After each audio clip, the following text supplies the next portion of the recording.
இஸ்லாமியர்கள் மீதான உங்கள் வெறுப்பு அரசியல் நாளுக்கு நாள் அதிகரித்து வருகிறது. இது ஒரு பாசிச தாக்குதலாகத்தான் நிகழ்ந்து கொண்டிருக்கின்றன. ஏற்கனவே சிஏஏ சட்டத்தை கொண்டு வந்தீர்கள், ஏற்கனவே பாபர் மசூதியை இடித்தீர்கள், ஏற்கனவே ஜம்மு காஷ்மீரை சிதைத்தீர்கள்.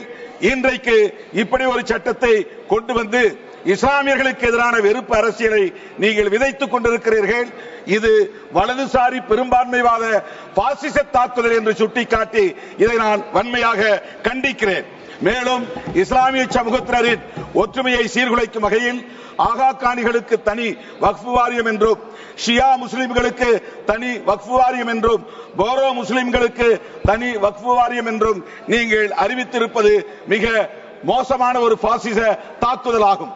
எப்படி இந்துக்களை சாதியின் பெயரால் சாதி பெருமிதம் பேசி அவர்களை கூறுபடுத்துகிறீர்களோ, குறிப்பாக பட்டியல் சமூகத்து மக்களை தனித்தனி குழுக்களாக உடைத்திருக்கிறீர்களோ, அதுபோல இஸ்லாமிய சமூகத்தையும் இன்றைக்கு பிளவுபடுத்துகிற சமூக பிரிவினைவாதத்தை உயர்த்தி பிடிக்கிறீர்கள். இப்படி சிறுபான்மை மக்களை அச்சுறுத்தக்கூடிய நிலையில் உள்துறை அமைச்சர் அமித்ஷா நகைச்சுவையாக இங்கே பேசுகிறார்.